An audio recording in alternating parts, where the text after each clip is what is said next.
All right, on to number 8, okay? And this one's a tough one. And so we are going to be doing multiple calculations. You can see I've already kind of divided up the problem into sections here. So here we go.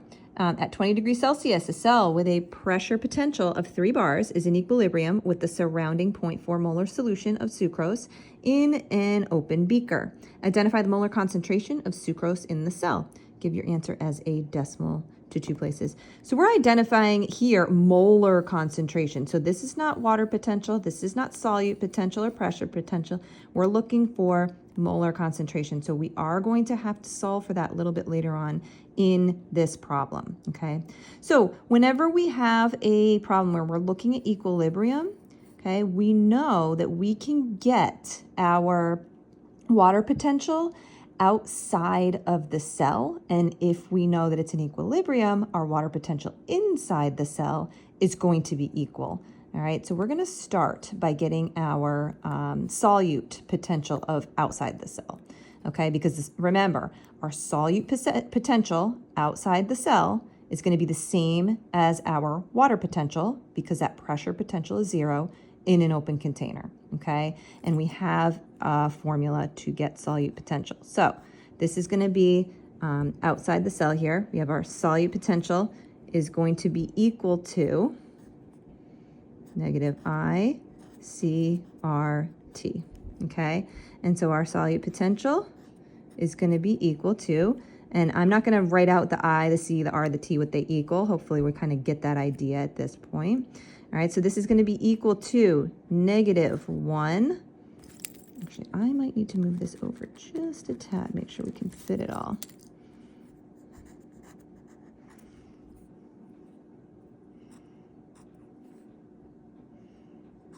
-1, okay, because it's sucrose, so that ionization constant is 1, it does not ionize in water, okay?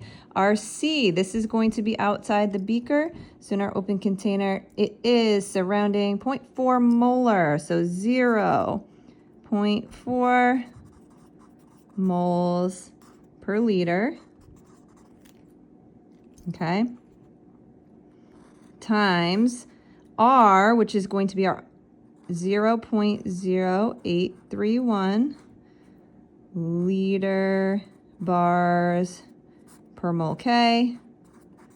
All right, and I kind of ran out of room, but this is going to be times 293K. Okay, so remember our 293K came from our temperature being 20, and we're adding 273 to make that Kelvin. Okay, all right, so if we do out all of our crossing out, remember this is in the numerator, I just had to put it down here because it wouldn't fit. So we have our Kelvin gets crossed out.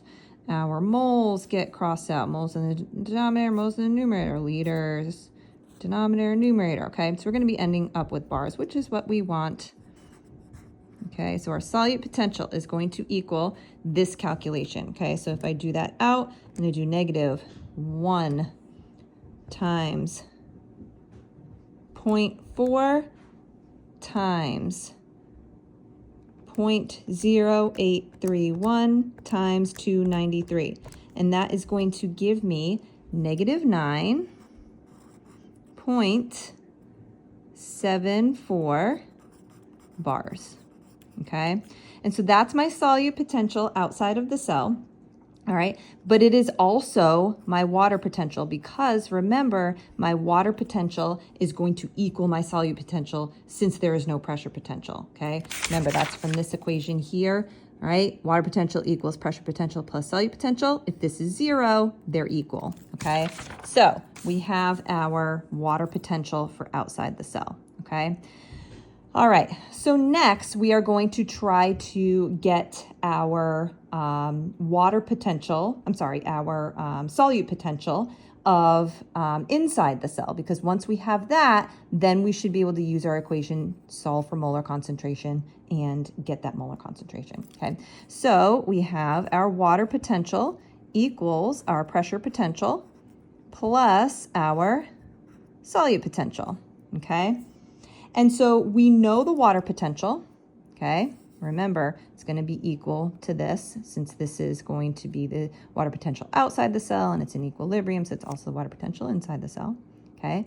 We know our pressure potential, okay? It says the cell's pressure potential, I gave it in the problem, is 3 bars, all right? We don't know our solute potential yet, so we're gonna solve for that here, okay? And so we wanna isolate this, get it by itself on one side of the equation, so we're gonna subtract our pressure potential, subtract our pressure potential over here, okay? And so we're going to end up with our solute potential equaling, right, because these cancel out here, our water potential minus our pressure potential. Minus our pressure potential, okay? And we have both of these numbers, so we can just plug them in. So we have our solute potential equals our water potential. Remember, that is going to be our negative 9.74 bars, okay? Minus our pressure potential, and they told us that's 3 bars.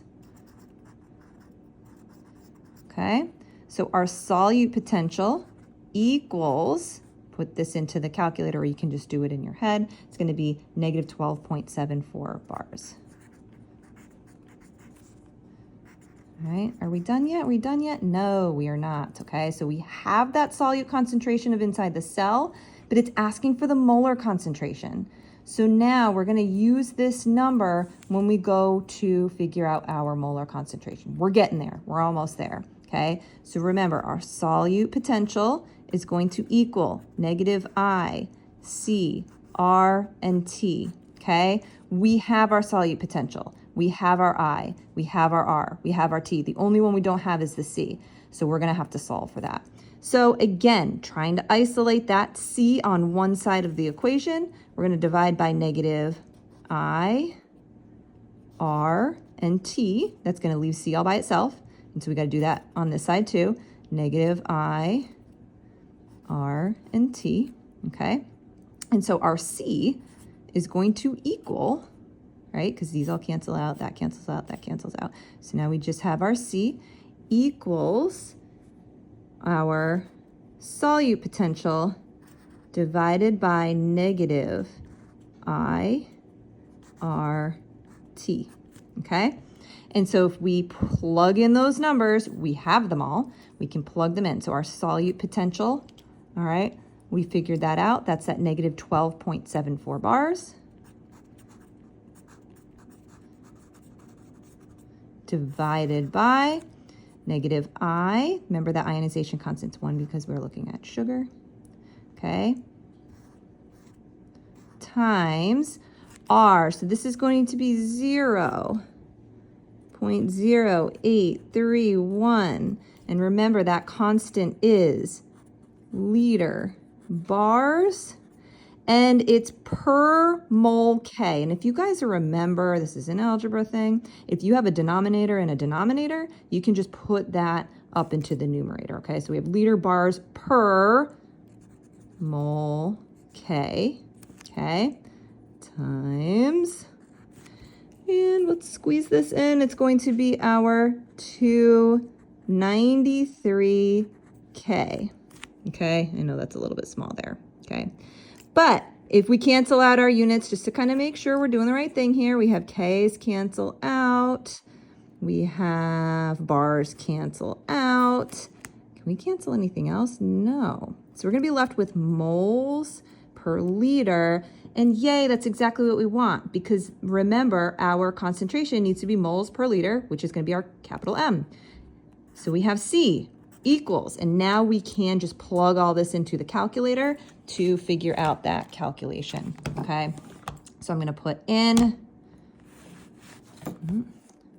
negative 12.74 divided by, I'm gonna open up those parentheses, make sure that we get all of this in here, negative 1 times 0.0831 times 293, close parentheses, equals 0.5, and what is it giving us? It says the answer needs to be as a decimal to 2 places. Okay, so we have C equals 0 point, and this is from the calculator, 523, so it rounds to 5.2. Okay, and that is going to be moles per liter. Okay, all right, which is the same as 0.52 capital M. And we did it. Okay, so we just solved that monster of a problem. We got our molar concentration.